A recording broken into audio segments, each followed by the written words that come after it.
प्रेमचंद पर बातचीत करते हुए कई संदर्भ सामने आते हैं। सबसे पहले तो यही संदर्भ आता है कि प्रेमचंद की विचारधारा क्या थी। अक्सर आपको कहते हुए लोग मिलेंगे कि प्रेमचंद गांधीवादी थे, कोई कहेगा कि प्रेमचंद मार्क्सवादी थे, कोई कहेगा प्रेमचंद आदर्शवादी थे। लेकिन इनमें से प्रेमचंद अकेले कह सकते हैं कि एक रूप में नहीं थे। प्रेमचंद को सिर्फ गांधीवादी कहना या प्रेमचंद को सीधे मार्क्सवाद के साथ जोड़ देना या सिर्फ आदर्शवाद के साथ जोड़ देना उनको एकांगी बनाना है। प्रेमचंद को अगर देखना ही है, समझना ही है, तो एक व्यापक दृष्टि के साथ देखने की जरूरत है। प्रेमचंद ने अपने समय की उन सब विचार दृष्टियों से सीख ली, उन सब विचार दृष्टियों से प्रेरणा ली जो मनुष्यता के पक्ष में थी, अपने देश में चलने वाली भी और अपने देश से बाहर वाली भी। दृष्टि बनती कैसे है? किसी भी रचनाकार के बारे में अक्सर जब दृष्टि बन जाती है कि वो इस विचार का है, तो उसका कारण यह होता है कि उसके लेखन में उसके कुछ तत्व मिलते हैं। जैसे प्रेमचंद ने महात्मा गांधी को केंद्र में रखकर कई टिप्पणियां लिखी। उनकी कहानियों के कई प्रसंग सीधे सीधे गांधी जी के सिद्धांतों से मेल खाते हैं। इसी प्रकार 1918 में उन्होंने बोल्शेविक क्रांति के होने के एक वर्ष बाद उसकी प्रशंसा में एक टिप्पणी लिखी थी, और उस टिप्पणी का आधार भी यह था कि वहां किसान मुक्त हो गए हैं, स्त्रियां मुक्त हो गई हैं। मुख्य रूप से उनकी चिंता के केंद्र में यह चीज थी। कहीं भी वो इस रूप में उसको प्रस्तुत नहीं करते कि यही एक आदर्श व्यवस्था है। गांधी जी को भी जब वो प्रस्तुत करते हैं तो निश्चित तौर पर बहुत दूर तक उनके साथ जाते हैं। उनकी बहुत सारी कहानियों का जो आदर्शवादी अंत है, जो बहुत आदर्शवादी ढंग से चीजों को रखते हैं, तो बहुत सारे लोग, अक्सर आप पढ़ते होंगे कि वो आदर्शवादी रचनाकार थे। बहुत मोटे ढंग से कुछ लोग बताते हैं कि यथार्थोन्मुख आदर्शवादी थे, कुछ लोग कहेंगे आदर्शोन्मुख यथार्थवादी थे। इस तरह की बातें चलती हैं। यह एक बड़े रचनाकार को संकीर्ण बनाना है। प्रेमचंद उन रचनाकारों में से थे जो किसी एक विचारधारा के प्रवक्ता के रूप में हमारे सामने नहीं आते हैं।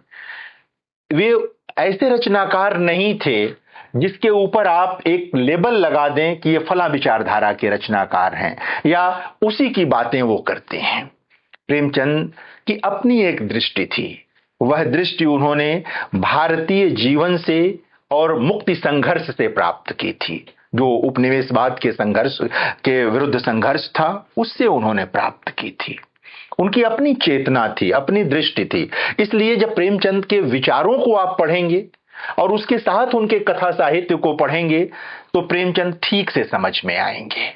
सिर्फ एक कहानी पढ़ करके यह प्रेरणा ले लेना कि इस पर गांधी जी का प्रभाव है, सिर्फ एक कहानी पढ़ करके यह प्रेरणा ले लेना कि इस पर डॉक्टर भीमराव अंबेडकर जी का प्रभाव है, कोई एक कहानी पढ़ करके यह कि यह तो एकदम मार्क्सवादी खांचे की कहानी है, यह आधा अधूरा मूल्यांकन है।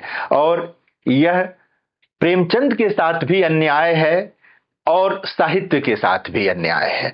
कोई भी जो सच्चा और दृष्टि संपन्न रचनाकार होता है, मनुष्य धर्मी रचनाकार होता है, वह विचारधाराओं के पीछे नहीं जाता।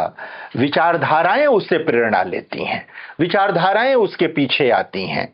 जब प्रेमचंद कह रहे थे प्रगतिशील लेखक के संघ के अधिवेशन में, अभी मैं विस्तार से उसका जिक्र करूंगा, कि साहित्य को राजनीति के आगे चलना चाहिए, उसकी मसाल बननी चाहिए, तो उसका भी वही उद्देश्य मानना चाहिए कि किसी विचारधारा के पीछे नहीं चलना है।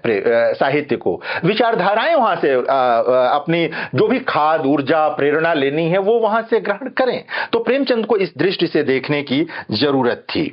प्रेमचंद को वाममार्गी मान लेने का एक बड़ा कारण अक्सर यह होता है कि 1936 में लखनऊ में प्रगतिशील लेखक संघ का जो पहला अधिवेशन हुआ, उसकी अध्यक्षता उन्होंने की थी।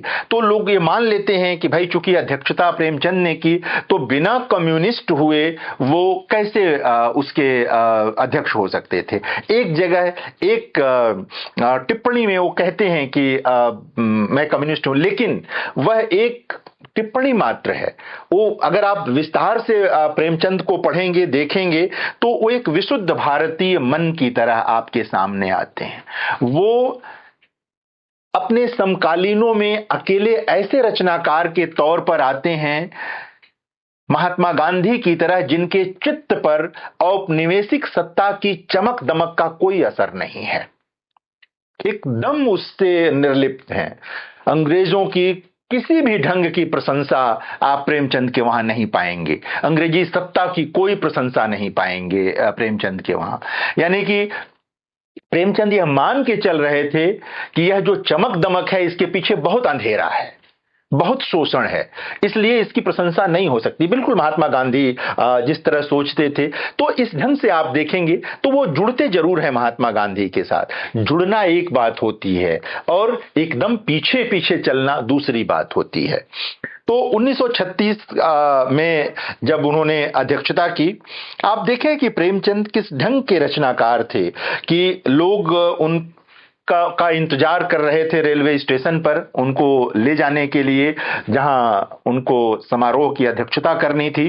उस दौर में जो भी सुविधाएं उपलब्ध होंगी इक्का तांगा उसके लिए कर रहे थे, इकट्ठा कर रहे थे। वो लोग वहां इंतजार ही करते रह गए। उनको ट्रेन आई, चली गई, कोई नहीं मिला।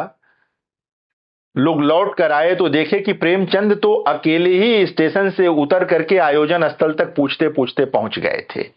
यह उनकी सहजता थी। ऐसी सहजता एक मनुष्यधर्मी व्यक्ति में ही हो सकती है, जो अलग से किसी सम्मान की आकांक्षा नहीं रखता है, वो अपने को विशिष्ट नहीं मानता। यह बोध अपने आप में कितनी बड़ी चीज है। मैं रचनाकार हूं, मैं लिखता हूं, यह मेरा दायित्व है, यह करने के नाते मैं कोई विशिष्ट और विशेष नहीं हुआ। यह बोध प्रेमचंद को था। यह एक भारतीय मन की विशिष्टता है, यह भारतीय मन की सहजता है, जिसे हम भारतीय जीवन दर्शन कहा करते हैं। यह उस जीवन दर्शन की सहजता है जो प्रेमचंद के वहां दिखाई देती है और मिलती है। तो प्रेमचंद को विस्तार से देखें, क्योंकि हम जिक्र कर रहे हैं उनके 1936 के व्याख्यान का, तो आइए वहीं से बातचीत करते हैं, उसी को देखते हैं। साहित्य को प्रेमचंद जीवन की आलोचना कहते हैं। अक्सर उद्धृत किया जाता है कि साहित्य जीवन की आलोचना है प्रेमचंद। जीवन की आलोचना कहने का आशय क्या है प्रेमचंद का? क्यों है जीवन की आलोचना? इसको ध्यान से कभी समझने की कोशिश कीजिए। प्रेमचंद यह नहीं कह रहे हैं कि वह जीवन का एकदम हूबहू चित्रण है। वो नहीं कह रहे हैं कि जैसा जीवन है वैसा ही साहित्य में आ गया। एक नकल की तरह नहीं है वो कि जो जीवन दिख रहा है वैसा ही साहित्य में आ गया। कहते हैं कि वो जीवन की आलोचना है, यानी कि जो जीवन दिख रहा है उसको तर्कपूर्ण दृष्टि से देखना जरूरी है। जब तर्कपूर्ण दृष्टि से देखेंगे, उसका मूल्यांकन कर लेंगे, फिर उसे साहित्य में आना चाहिए। तब जाकर वो कहानी आने वाली पीढ़ियों के और जो वर्तमान पीढ़ी है उसके काम की होगी। जो जैसा जीवन है वो तो दिख रहा है, उसको अगर आपने उसी तरह साहित्य में जस का तस लिख दिया तो माने मतलब क्या रह गया उसका, फिर उसमें नया क्या रह गया। इसलिए प्रेमचंद कहते हैं कि साहित्य जीवन की आलोचना है। वह दर्पण नहीं है, वो दर्पण नहीं है कि जिसमें आप जैसे दिख रहे हैं वैसे दिख जाएंगे। वह उससे आगे की चीज है, उससे भिन्न चीज है। वहां विवेक काम करता है। समाज में जीवन जैसा है वो तो है, लेकिन जब वो साहित्य में आता है तो वह विवेक मार्गी हो जाता है, उसके साथ साथ विवेक काम करने लगता है। यह प्रेमचंद है, ये प्रेमचंद बात कर रहे हैं, ये प्रेमचंद की दृष्टि है। यह उनकी जीवन दृष्टि भी है, यह उनकी साहित्य दृष्टि भी है। इस पर हमें देखना चाहिए। और जब वो कहते हैं कि यह जीवन की आलोचना संभव कैसे होती है, यह जीवन की आलोचना साहित्य में आएगी कैसे, तो कहते हैं सौंदर्य का प्रतिमान बदलने से आएगी। सौंदर्य का प्रतिमान, हुस्न के मेयार बदलने होंगे, उन्होंने उस भाषण में कहा। सौंदर्य के प्रतिमान बदलने होंगे हमें। ये सौंदर्य का प्रतिमान बदलता कैसे है? इसी जीवन की आलोचना से बदलता है। मसलन सौंदर्य का प्रतिमान पहले क्या था? सजना संवरना। सौंदर्य के प्रतिमान कौन लोग थे? सामंत थे, राजे रजवाड़े थे, अच्छा वस्त्र, अच्छा विन्यास, है ना, ये सारी चीजें सौंदर्य की दृष्टि में आती थी। सुख, ऐश्वर्य, ये सब एक दूसरे से नाभिनालबद्ध हैं। प्रेमचंद ने कहा नहीं, एक बहुत अच्छा वस्त्र पहना हुआ व्यक्ति, बग्घी में जाता हुआ व्यक्ति, कार में जाता हुआ व्यक्ति सुंदर नहीं है, खेत में हल जोतता किसान सुंदर है, जिसका पसीना बह रहा है। सुंदर वह स्त्री है, सुंदर वह स्त्री है जिसने खेत की मेड़ पर अपने बच्चे को लिटा दिया है और वो खेत में काम कर रही है। ये सौंदर्य का प्रतिमान बदलना है, एकदम एंगल ही बदल दिया देखने का। जो जो आपको अब तक सुंदर लगता था, प्रेमचंद ने कहा वो सुंदर है ही नहीं, वह तो अलग से तैयार किया गया है, वह तो आरोपित सुंदरता है। जो स्वाभाविक सुंदरता है वो श्रम की सुंदरता है, वह उस श्रम की सुंदरता जिससे जीवन चलता है, जिससे समाज अग्रगामी बनता है, ये जीवन की आलोचना है। और इस तरह सौंदर्य की दृष्टि बदलती है। आप देखें, और जब ये प्रेमचंद कह रहे थे, 1936 में कह रहे हैं प्रेमचंद, जिसके कुछ माह बाद उनका देहांत हो जाता है। तब तक प्रेमचंद अपना सारा लेखन कर चुके हैं, महत्वपूर्ण लेखन कर चुके हैं। यानी कि वो कोई आदर्श नहीं प्रस्तुत कर रहे हैं, एक तरह से बता रहे हैं जीवन में उन्होंने यही किया था। सौंदर्य का प्रतिमान ही बदला उन्होंने अपने पूरे साहित्य में।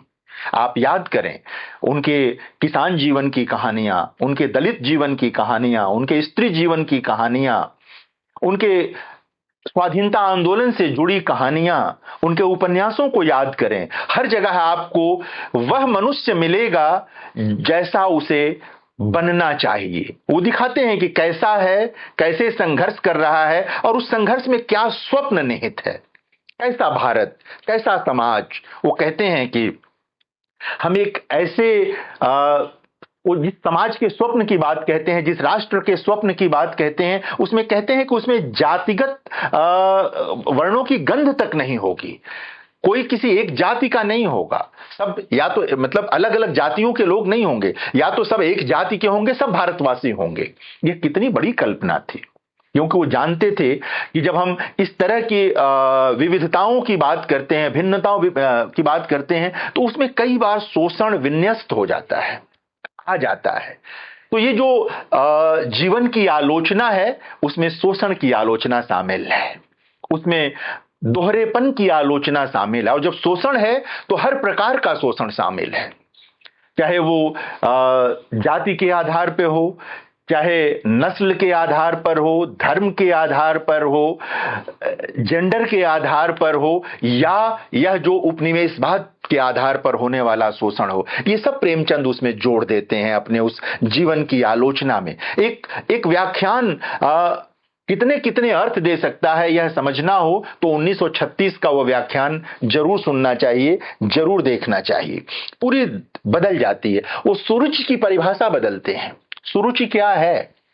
सुरुचि का एक रूप हम जानते हैं, कलाओं में मन लगना, पहाड़ों की सुंदरता देखना, नदियों की सुंदरता देखना, जो कुछ भी प्रकृति प्रदत्त है उसकी सुंदरता देखना, ये सुरुचि है। लेकिन इस सुरुचि का वास्तविक विस्तार तब होता है जब हम श्रम के कार्यों में सुरुचि देखते हैं, उसमें सुंदरता देखते हैं, तो पता चलता है कि सचमुच हमारी सुरुचि है।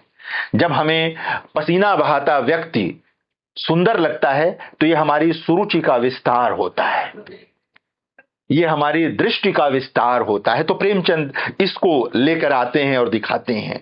दूसरी बात, प्रेमचंद के वहां पाखंडों की आलोचना है, अध्यात्म की आलोचना नहीं करते प्रेमचंद। इसलिए मैंने कहा कि वो भारतीय मन है। प्रेमचंद जानते हैं कि मनुष्य मन है, थकेगा, मनुष्य मन है, उसे हार का बोध होगा, उसे पीड़ा होगी, और इस पीड़ा से उसे मुक्ति मिलेगी जब उसका मन आध्यात्मिक होगा। इसलिए उसी व्याख्यान में प्रेमचंद एक बहुत महत्वपूर्ण बात कहते हैं, जिस ओर लोग कम ध्यान देते हैं, ध्यान देना चाहिए और विचार करना चाहिए उस पर। प्रेमचंद कहते हैं कि जिस साहित्य से हमारी सुरुचि न जागे, आध्यात्मिक और मानसिक तृप्ति न मिले, हम में शक्ति और गति न पैदा हो, हमारा सौंदर्य प्रेम न जागृत हो, जो हमें सच्चा संकल्प और कठिनाइयों पर विजय पाने की सच्ची दृढ़ता न उत्पन्न करे, वह आज हमारे लिए बेकार है, वह साहित्य कहाने का अधिकारी नहीं है। यानी कि प्रेमचंद आध्यात्मिक जो वृत्ति है उसके आलोचक नहीं है, पाखंड के आलोचक हैं। जो तरह तरह के पाखंड करने वाले लोग हैं और लोगों का शोषण करने वाले लोग हैं, प्रेमचंद उनके विरुद्ध हैं। वह आपके एकांत के विरुद्ध नहीं है। एकांत में आपका मन जिस आध्यात्मिक सुख को अर्जित करना चाहता है उसके विरुद्ध नहीं है, क्योंकि वो जानते हैं कि उससे मनुष्य को बल मिलता है। तो प्रेमचंद इसकी भी बात करते हैं, इसको भी हमें देखना चाहिए। और वो ये देखिए कि प्रेमचंद में कोई दोहरापन नहीं है। उसी प्रगतिशील लेखक संघ के अधिवेशन में वो ये बात कह रहे हैं। यानी कि प्रेमचंद किस तरह एक समावेशी लेखक हैं, विचारों का एक समावेशी रूप लेकर आते हैं, इस पर विचार करना चाहिए। अगर आप इसमें से कोई एक हिस्सा निकाल लेंगे कि प्रेमचंद तो यही हैं, तो अनर्थ होगा। कोई सिर्फ आध्यात्मिकता निकाल ले, कोई सिर्फ राजनीति के आगे चलने वाली मसाल निकाल ले, कोई एक प्रसंग निकाल ले, इसमें दसियों प्रसंग हैं और ये दसियों प्रसंग मिलाकर प्रेमचंद बनते हैं। अकेले अकेले प्रेमचंद नहीं बनते। इस पर हम लोगों को विचार करना चाहिए। प्रेमचंद मानते हैं, प्रेमचंद के अध्यात्म पर विचार करेंगे तो प्रेमचंद को बराबर लगता है विवेकानंद की तरह। विवेकानंद के बड़े प्रशंसक हैं प्रेमचंद, याद रखिए इस बात को। प्रेमचंद ने विवेकानंद से बहुत प्रेरणा ली है, क्योंकि विवेकानंद भी वंचितों के पक्ष में थे। विवेकानंद भी वंचना को जड़ मूल से समाप्त करने की बात करते थे। किसी भी प्रकार की वंचना नहीं होनी चाहिए। प्रेमचंद को लगता है जो भी वंचना के विरुद्ध खड़ा है वह एक आध्यात्मिक स्थिति में है। वो आध्यात्मिकता, वंचना के विरुद्ध संघर्ष को आध्यात्मिकता से जोड़ देते हैं प्रेमचंद। बहुत विराट संकल्पना है ये, इसको देखने की जरूरत है। इसीलिए विवेकानंद के साथ उनका एक लगातार संवाद है, विवेकानंद के साहित्य के साथ, विचारों के साथ उनका लगातार संवाद है और इसको हम लोगों को लगातार देखने और समझने की जरूरत है और देखना होगा। साहित्य और साहित्यकार की अवधारणा लेकर के प्रेमचंद आते हैं। ये इसी में जिस पर कम कम बात होती है उसको भी देखने की जरूरत है कि साहित्य और साहित्यकार की अवधारणा को किस ढंग से प्रेमचंद रखते हैं। वो हम लोग थोड़ा सा देखें और विचार करें। कहते हैं कि साहित्यकार का लक्ष्य केवल महफिल सजाना और मनोरंजन का सामान जुटाना नहीं है। उसका दर्जा इतना न गिराइए, वह देशभक्ति और राजनीति के पीछे चलने वाली सच्चाई भी नहीं, बल्कि उसके आगे मसाल दिखाती हुई चलने वाली सच्चाई है। जो मैं आरंभ में कह रहा था, प्रसंग ला करके कह रहे हैं कि साहित्यकार का दर्जा बहुत बड़ा है। जो लोग सोचते हैं कि मनोरंजन करना साहित्य का काम है, प्रेमचंद उनकी भी आलोचना कर रहे हैं। कहानी पढ़कर आपका मन प्रफुल्लित हो जाए इसलिए कहानी नहीं लिखनी है। कहानी पढ़कर आपके भीतर की बेचैनी को वाणी मिले, कहानी इसलिए लिखी जानी है। कहानी इसलिए लिखी जानी है कि जो आपकी बेचैनी है उसको मार्ग मिले, उसे रास्ता मिले, उसे बल मिले, उसे लगे कि वो अकेली बेचैनी नहीं है और बेचैनियां उसी ढंग की शामिल है समाज में। इसलिए लिखना जरूरी है। प्रेमचंद बहुत स्पष्ट हैं अपने लेखन में, उनके समूचे साहित्य में आपको ये चीज मिलेगी। इसीलिए आप देखेंगे तो प्रेमचंद के वहां आपको शायद ही कोई ऐसी रचना मिले जिसको आपको लगे कि यह बिना उद्देश्य के लिखी गई रचना है। सब जगह उद्देश्य शामिल है और उद्देश्य में यही बात जो मैं अभी निवेदन कर रहा हूं यही शामिल है। बेचैनियों को वाणी देना, समाज को सकारात्मक रास्ते पर ले जाना, राष्ट्र को सकारात्मक रास्ते पर ले जाना, ये प्रेमचंद सोचते हैं और सब पूरे साहित्य में सोचते हैं और देखते चले जाते हैं। तो ये हम लोगों को देखना होगा। और जब ये मैं पुनः दोहरा रहा हूं, जब वो कहते हैं कि राजनीति के पीछे चलने वाली नहीं आगे चलने वाली सच्चाई है, इसका मतलब यह है कि विचारधाराओं को जरूरत हो तो वो साहित्य से प्रेरणा ले लें। साहित्य विचारधाराओं के पीछे क्यों जाएगा? हाँ, किसी विचारधारा में बड़ी ताकत है तो साहित्य वहां से जो ग्रहण करने लायक होगा जरूर ग्रहण करेगा। प्रेमचंद ने भी ग्रहण किया। महात्मा गांधी के सिद्धांतों में जो उनको ठीक लगा उन्होंने लिया। डॉक्टर भीमराव अंबेडकर के विचारों में उनको जो ठीक लगा लिया उन्होंने। मार्क्सवाद में भी उनको जो ठीक लगा, किसानों की पक्षधरता उन्होंने वहां से ली, वंचितों के साथ पक्षधरता ली उन्होंने वहां से, स्त्रियों के अधिकार की बात उन्होंने वहां से ली। लेकिन इसका यह आशय नहीं है कि आप किसी एक विचार के साथ प्रेमचंद को जोड़ दें। प्रेमचंद बड़े हैं, इन सबसे बड़े हैं। इस ढंग से देखने और समझने की जरूरत है प्रेमचंद को लेकर के। प्रेमचंद मानते थे कि आत्मज्ञान ही पर्याप्त नहीं है।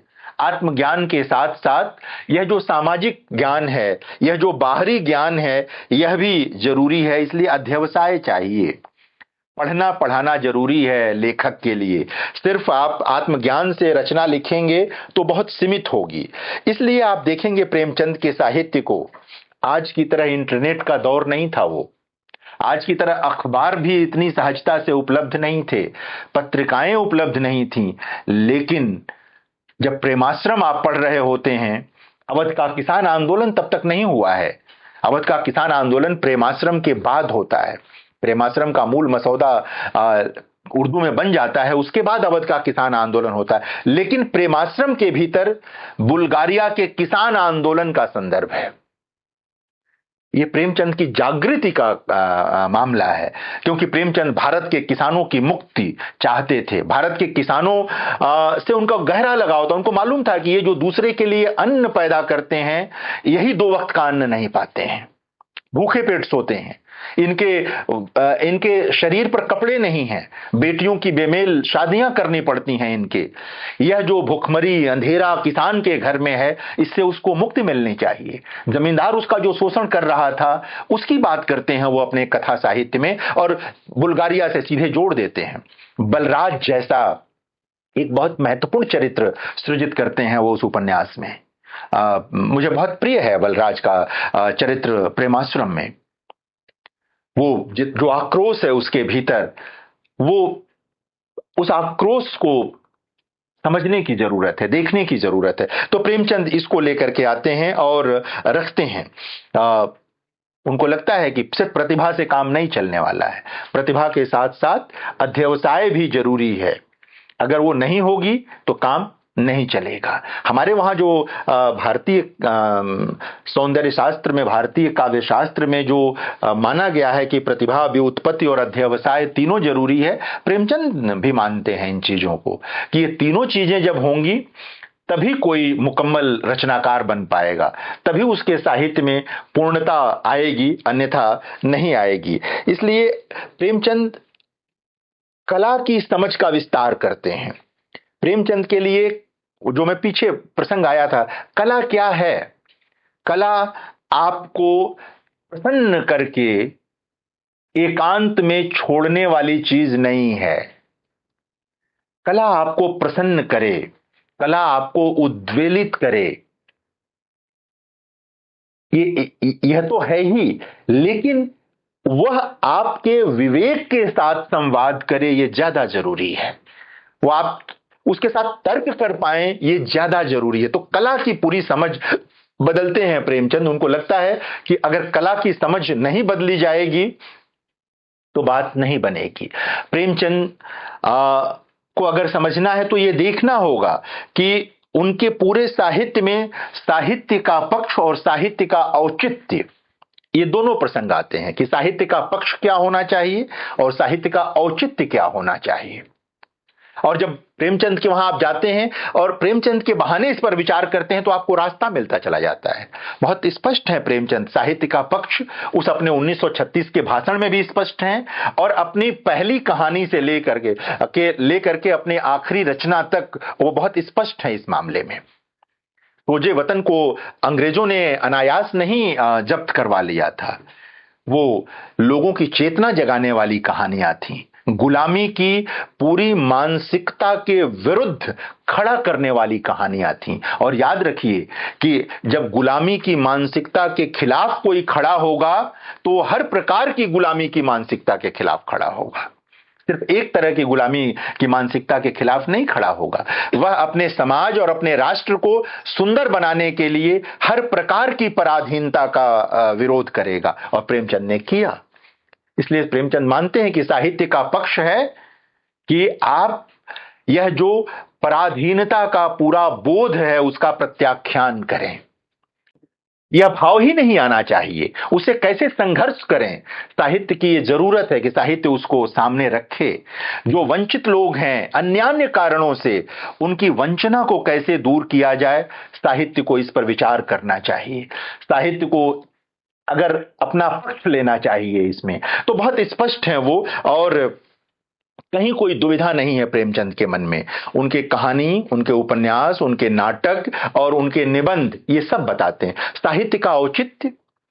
साहित्य के पक्ष के साथ जुड़ा हुआ है साहित्य का औचित्य। साहित्य का औचित्य है हम जितने मनुष्य हैं उससे अधिक मनुष्य बने, हमारे भीतर जितनी मनुष्यता है वह और बढ़े, यही साहित्य का औचित्य है। एक कहानी पढ़ने के बाद हम जैसे हैं उससे थोड़े और बदल जाएं, अधिक मनुष्यतर हो जाएं, ये जरूरी है। हमारे भीतर जो भावनाएं हैं वो और सघन हो जाएं, ये जरूरी है। हम समाज, राष्ट्र और लोगों के बारे में अधिक संवेदनशीलता के साथ सोचने लगें, यही साहित्य का औचित्य है। मनोरंजन को बहुत हल्के में न लें तो मन तो बदलेगा ही साहित्य पढ़ने से। आप एक ऐसी कल्पना में है जिसका कोई आधार नहीं है, उससे बेहतर है कि ऐसा साहित्य पढ़ना जो आपको एक ठोस धरती दे, ठोस पृथ्वी प्रदान करे। तो प्रेमचंद का साहित्य ऐसा ही है। उनकी साहित्य की पक्षधरता भी और साहित्य का औचित्य भी। आप हमारे वहां तो आचार्य क्षेमेंद्र हुए हैं जिन्होंने औचित्य का सिद्धांत दिया था। आप प्रेमचंद को पढ़ेंगे तो आपको लगेगा कि प्रेमचंद ऐसी रचनाओं को साहित्य मानते ही ना हो जिनका कोई औचित्य ना हो, और औचित्य भी बहुत स्पष्ट मनुष्य धर्मी होना चाहिए। जो इसी अधिवेशन में उन्होंने ये कहा था कि साहित्य स्वभाव से प्रगतिशील होता है। जो प्रगति का पक्षधर नहीं है, जो अग्रगामी होने का पक्षधर नहीं है, वो साहित्य नहीं हो सकता, उसको साहित्य नहीं माना जा सकता। ये प्रेमचंद की दृष्टि है। ये प्रेमचंद इसी ढंग से साहित्य को देखते और समझते हैं। प्रेमचंद अगर आप काव्य शास्त्र की परंपरा से देखना चाहेंगे तो आचार्य मम्मट के वहां काव्य प्रकाश में काव्य प्रयोजनों की बात है, और उसमें जो एक आता है लोक कल्याण का प्रसंग आता है, सर्व कल्याण की भावना का जो आता है मामला, वो प्रेमचंद के वहां मिलेगा। प्रेमचंद साहित्य का उद्देश्य ही मानते हैं जो सबके कल्याण की कल्पना करे, जो सबके कल्याण की प्रस्तावना करे, वो साहित्य है। और आप इस तरह से देखेंगे तो ये भारतीय मन ही कर सकता है। भारत में आपको तमाम ऐसे आर्ष ग्रंथ मिलेंगे जहां पर अकेले की कोई प्रार्थना नहीं है, वह समूह के लिए की गई प्रार्थना है, सबके कल्याण के लिए की गई प्रार्थना है। तो साहित्य भी एक प्रकार की प्रार्थना है, और यह प्रार्थना सबके हित की प्रार्थना है, किसी एक के हित की प्रार्थना नहीं है ये। तो प्रेमचंद के वहां बहुत स्पष्ट है ये कि प्रयोजन क्या है साहित्य का, वही औचित्य जिसका हम अभी जिक्र कर रहे थे। तो ये प्रेमचंद के वहां मिलेगा। प्रेमचंद माधुर्य की स्थापना चाहते हैं, लेकिन माधुर्य की स्थापना कैसे होगी वो उस पर भी चर्चा करते हैं। उन्हें मालूम है कि माधुर्य की स्थापना का संघर्ष बहुत कड़ा है, इतनी आसानी से वंचनाएं नहीं समाप्त होंगी। जिनकी जड़ें बहुत गहरी हैं वो कैसे समाप्त होंगी? तो जाहिर है कि उसके लिए लोगों को सचेत होना पड़ेगा, सोचना समझना और जागना पड़ेगा। तो प्रेमचंद उसके लिए तैयार करते हैं और ले आते हैं। एक पक्ष रखते हैं वो कि साहित्य का जो सबसे प्रमुख पक्ष होना चाहिए वो अनिष्ट के विपक्ष में खड़ा होना चाहिए। उसे किसी भी प्रकार का अनिष्ट उसके विपक्ष में होना चाहिए साहित्य को। ये बहुत बड़ी परिकल्पना है, ये बहुत बड़ी सोच है, और ये प्रेमचंद के समूचे साहित्य में आप देख सकते हैं कि वो हर जगह अनिष्ट के विपक्ष में खड़े हैं। कहीं भी आपको नहीं मिलेगा जहां आपको लगेगा कि किसी शोषक के पक्ष में प्रेमचंद खड़े हैं, किसी शोषण करने वाले के पक्ष में प्रेमचंद बात कर रहे हैं। हर जगह वो दिखाते हैं कि शोषक का जो अंत है उसे बुरा होना है, और वो इस माध्यम से कहीं ना कहीं हमें सचेत करने की कोशिश करते हैं, बदलने की कोशिश करते हैं। गोदान में भी जब लुसिलिया का प्रसंग है और माता दीन का प्रसंग है, वो एकमात्र हृदय परिवर्तन का प्रसंग है, लेकिन उस हृदय परिवर्तन में भविष्य की परिकल्पना है कि भविष्य का कोई जो समाज बनेगा वह इसी प्रकार जाति की कुंठा से मुक्त समाज होना चाहिए, जाति रहित समाज होना चाहिए। जातियां होंगी तो जातियों के अपने जो का पूरा व्याकरण है वो रहेगा। इसीलिए प्रेमचंद लिखते हैं कि हम एक ऐसे राष्ट्र का स्वप्न देख रहे हैं जहां ये अलग अलग नाम लेते हैं वो जातियों का कि कोई ब्राह्मण कोई कायस्थ नहीं होगा, सब एक जाति के होंगे या सब भारतवासी कहलाएंगे, जो मैं अभी निवेदन कर रहा था थोड़ी देर पहले। ये बड़ी परिकल्पना है प्रेमचंद की, और इन सारी परिकल्पनाओं के परिप्रेक्ष्य में ही प्रेमचंद के साहित्य को देखना चाहिए, प्रेमचंद के पूरे लेखन को देखना और समझना चाहिए। प्रेमचंद के वहां आप देखेंगे तो कम बात होती है कि प्रेमचंद की साहित्य दृष्टि को समझने के लिए रामायण, महाभारत और कालिदास की कविता के बारे में उनके विचारों को भी समझना चाहिए। उन्होंने रामायण पर विचार किया है, उन्होंने महाभारत पर विचार किया है, उन्होंने कालिदास की कविता पर विचार किया है। और 1912 में जब प्रेमचंद तैयार हो रहे थे, यानी कि उनके लेखन का आरंभिक रूप ही कहेंगे, 10-12 वर्ष का लेखन है प्रेमचंद का, उस समय वे जो भारत की महान कृतियां हैं वो उन पर बात करते हैं, एक हद तक उन पर गर्व भी करते हैं। वो जहां भी उनको गर्व लायक चीजें लगती हैं वो करते हैं, छिपाते नहीं। मैं कहना कि प्रेमचंद के पूरे व्यक्तित्व और लेखन में कोई दोहरापन नहीं है, वो एक तरह का मामला है, एक तरह से क्रमशः विकास की ओर बढ़ते हैं प्रेमचंद, निरंतर वो अग्रगामी होते हैं प्रेमचंद। तो ये देखने का मामला है।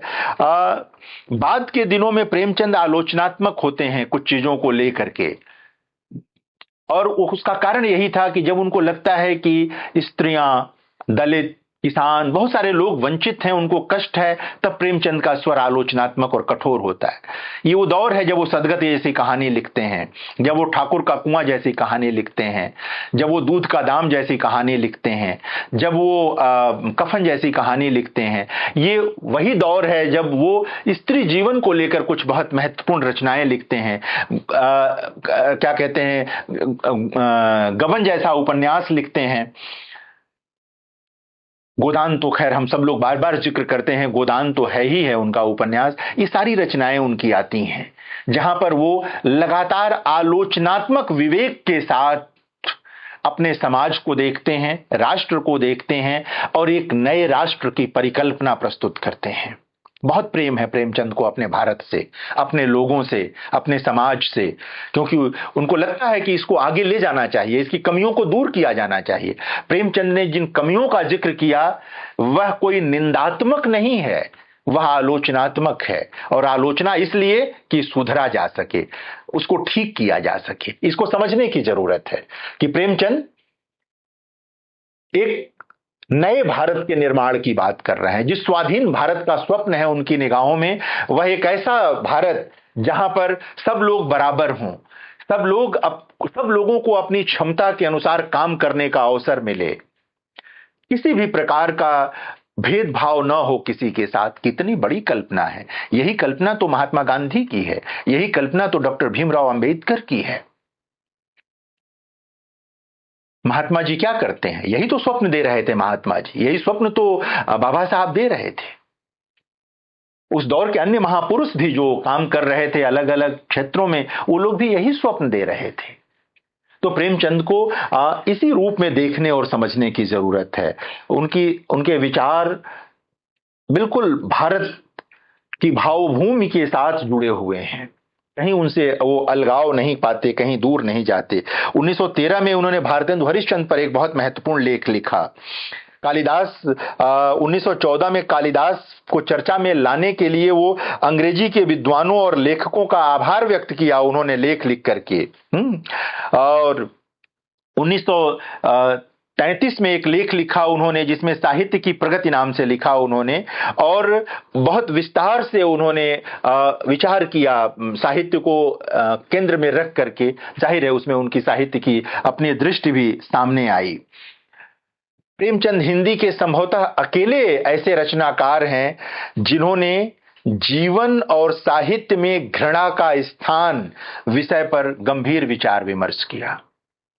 जीवन और साहित्य में घृणा का स्थान, ये 1933 का लेख है, पढ़ने लायक लेख है, जरूर पढ़ा जाना चाहिए। जो लोग प्रेमचंद को संपूर्णता में समझना चाहते हैं उनको पढ़ना चाहिए।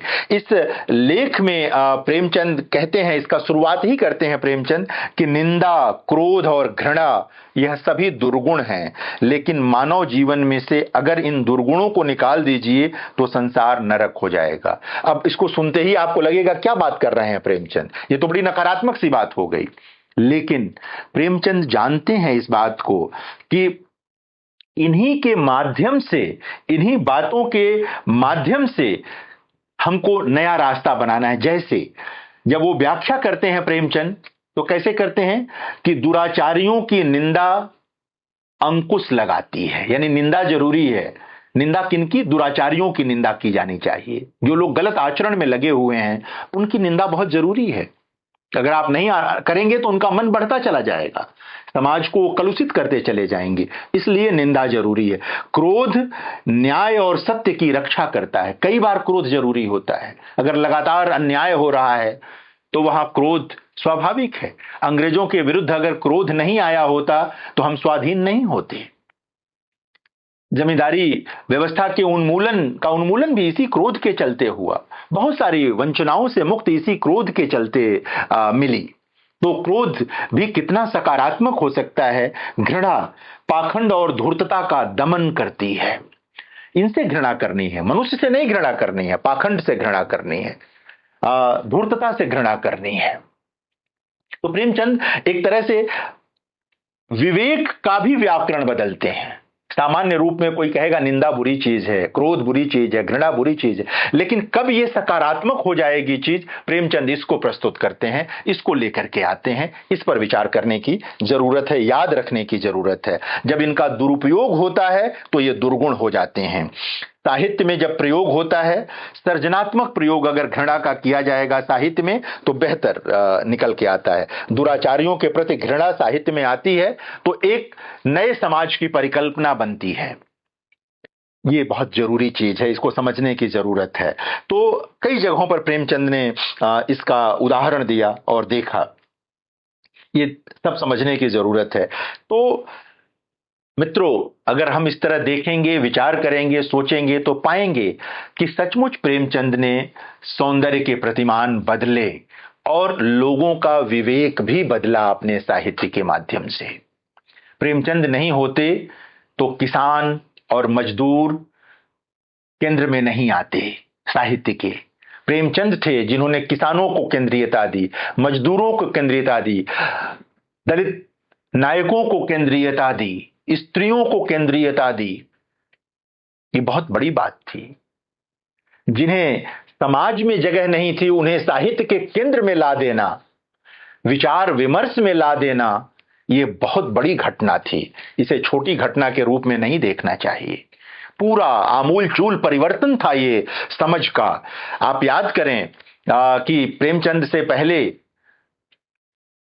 जासूसी की कहानियां लिखी जा रही थीं, अय्यारी की कहानियां लिखी जा रही थीं। उनका अपना महत्व हो सकता है, लेकिन प्रेमचंद ने पूरा ट्रैक बदल दिया।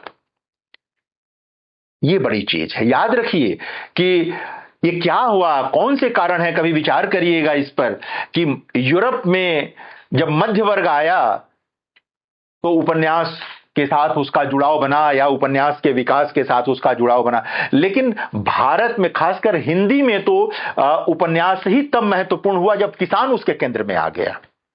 मध्य वर्ग तो हमारे वहां बहुत बाद में केंद्र में आता है। अपने आरंभिक दौर में देखिएगा प्रेमचंद के वहां तो किसान केंद्र में है, वहां पर वंचित लोग केंद्र में हैं। वहां पर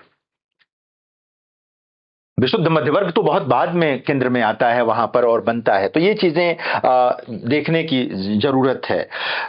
वंचनाओं का विरोध जिस तरह प्रेमचंद ने किया वो हमारे बहुत काम की चीज है। आज भी हम जिस नए भारत की बात कर रहे हैं, नया भारत बनाना चाहते हैं, जाहिर है कि वो हर प्रकार की वंचना के समाप्ति से ही संभव होगा। आज बार बार ये जिक्र आता है कि हमें नया भारत बनाना है, 2047 का विकसित भारत बनाना है। वह विकसित भारत प्रेमचंद के सपनों से जुड़ा हुआ है, वह उससे अलग नहीं है। उसको जोड़कर देखने की जरूरत है 2047 के विकसित भारत को, और वो सारे सपने उसमें समाहित हैं कि कैसे भारत के हर हिस्से के लोगों को मुख्य धारा में लाया जाए।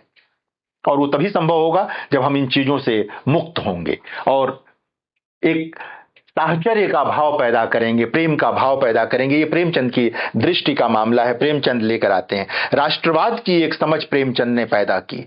उनके बिल्कुल आरंभिक उपन्यास में वरदान में जिक्र आता है, जिसमें नायिका विंध्याचल भगवती के सामने प्रार्थना करती हैं और विंध्याचल भगवती प्रकट होती हैं तो पूछती हैं क्या चाहिए, और एक लंबी फहरिस्त की, कैसा बेटा, मतलब कैसा संपत्ति, क्या क्या, अंत में वो कहती है कि एक बेटा चाहिए, तो कहीं कौन जो नाम रोशन करे। इस तरह से बहस आती है।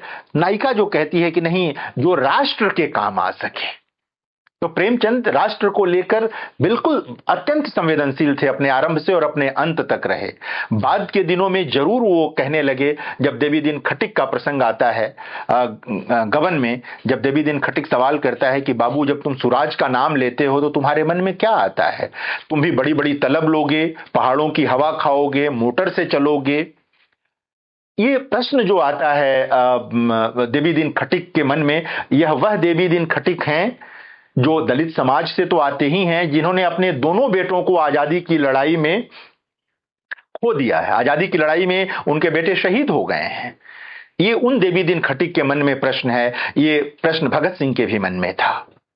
ये उस दौर का बड़ा प्रश्न है जो हवा में था प्रश्न। प्रेमचंद उस प्रश्न को वाणी देते हैं, क्योंकि प्रेमचंद चाहते हैं कि जो आजाद भारत बने, सुराज आए, उसमें वे लोग केंद्र में आए जो हाशिए पर रह गए, यानी कि उसमें किसान केंद्र में आए, वंचित तबकों के लोग केंद्र में आए, स्त्रियां केंद्र में आए, राजे रजवाड़े जमींदार जो आराम फरमा रहे थे उनको ही महत्व ना मिले।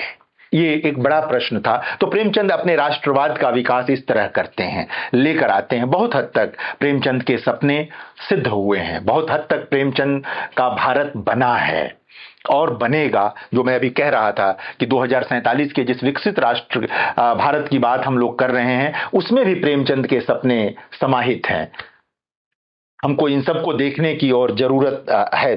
प्रेमचंद इस तरह के परिवार की देख रहे थे। आप परिवार देखें, होरी और धनिया का दाम्पत्य विरल उदाहरण है दाम्पत्य का।